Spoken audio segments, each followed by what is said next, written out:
We just recently moved into our new house, and for the first time in over 20 years, I'm going to be starting some new garden spaces. Now, it is just the end of October right now, and we are just starting into fall in the area that we're living in, but I am really excited about starting with one new garden bed. If you're just meeting me, my name is Amy Cross, and this is the Cross Legacy, where I try to always have the ingredients that I need in my house so I can make a variety of different meals. Over the years, I had planted a variety of different herbs in my landscape, even in my flower beds around the house, so I could easily go outside and pick rosemary and different herbs any time of the year. My massive 3-foot rosemary bush is something that definitely got left at the last house, and it's one of the first things that I was thinking about planting here at the new house. Especially going into fall, I want to make sure that I have things like rosemary and sage available so I can make those Thanksgiving and fall meals that I want to make during the holidays. I did take some cuttings off of the rosemary from home, and I have brought them to plant here in some flower pots that I have. I've had those in water and they have already started to root, but I did get a big rosemary from the garden center to make sure that this one will definitely last all winter. Now, I've been making sure when I'm going to use this that I cut off the branches to take off 1/3 of the amount of the top when I'm using it, instead of taking a really long stalk, and that way I can try to even out the top of this. That's something I didn't know as a new gardener over 20 years ago, that you should only take 1/3 of the top off of the plant and try to keep it as rounded as possible. So my plant had gotten massive, and then there was a lot of dead branches underneath. So as I'm going to use this to make meals, I'm just going to continue cutting off the top portions of all of these rosemaries, and then I can use them throughout the fall and winter time. So things like sage, I just plant it right in my flower pots right as you're walking up to the front of my house, and that way I can just go out and easily pick some whenever I need it. Where we were originally from, over in the Seattle area, I was able to keep oregano and thyme all year long out in the landscape, but those plants were established, and I'm not sure if I start new plants outside right now if they would last very long. I have been using some of the leaves that are falling just as a little bit of more insulation around the plants, because they are small and new and I want to establish them before it freezes. So one of the things that's really important is to make sure that I know wherever we're going to put new garden beds that it's going to get sun and it's protected from the wind. So we are deciding on a couple different places to put it in the backyard.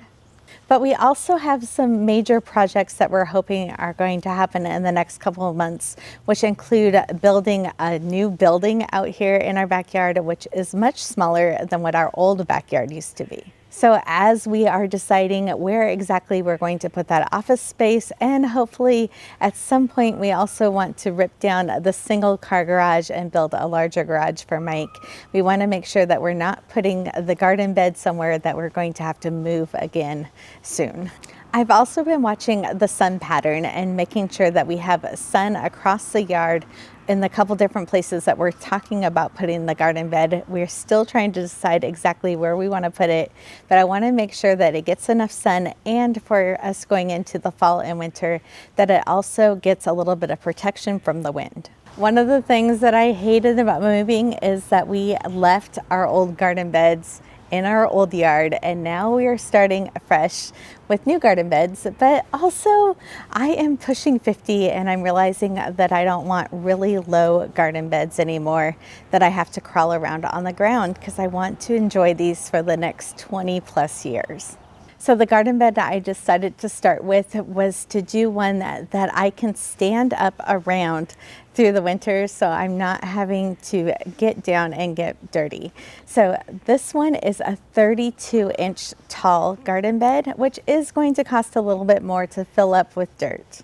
But I think this one is really perfect to start concentrating on those herbs and things that I go out and grab all fall and winter long when the weather might not be as great. There are a couple different spots up against the house that we have been considering, knowing that it would be blocking from some of the wind and getting the sunlight.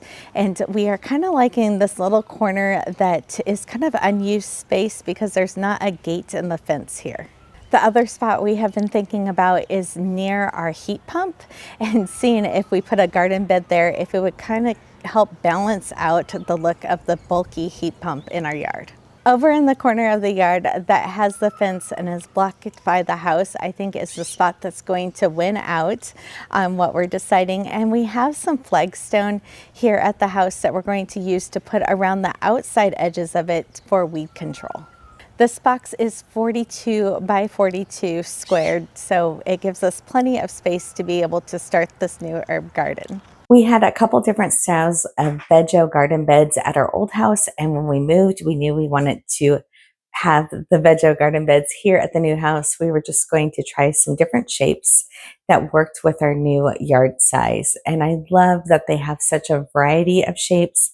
It works with anybody's yard. These have really held up over the last couple of years. We even had a hornet's nest built in our strawberry box last summer, and Mike took a flamethrower to it, and it didn't even change the color of the metal at all. If you're interested in checking out these Vego garden beds, there is a link in the description. And I mention it all the time in the spring, but never plant mint in a garden bed. We made that mistake over 20 years ago when our kids were little, and every single year we have dealt with the mint taking over part of the garden. So make sure you always plant mint in a small pot. So filling up the garden beds, you can use different pieces of timber or wood down at the bottom. You can add any other natural organic material in there. So right now we have a ton of leaves that we can put at the bottom of the garden bed and then fill the top of it with the garden soil. And for this first season, we might not even fill it up all of the way. We can always add more dirt and compost to it in the spring. But right here at the end of October, beginning of November is the time when you're supposed to be planting garlic. So I want to make sure that we're able to get these into the ground in the next few days and we can start the growing process. These will grow all the way until the 4th of July. We live in Washington State, and there's certain things that are banned that you can't ship into Washington, and garlic bulbs happen to be one of them. So I can't order garlic from some of the bulb companies and have them shipped to me. And I've already missed picking them up at some of the different farm stores. So I was able to get an organic elephant garlic at the produce stand, and that is what I'm going to use this year. So I'm going to divide this up into cloves and then plant it into our new garlic bed. And then around the 4th of July, it will be ready to pull. I am excited to be in a new garden zone that is much drier, and I'm excited to see what that means for the new planting seasons come spring. If you're new to the Cross Legacy, make sure that you're hitting subscribe. We put out 3 videos every single week to help you have the ingredients in your house to make easy meals.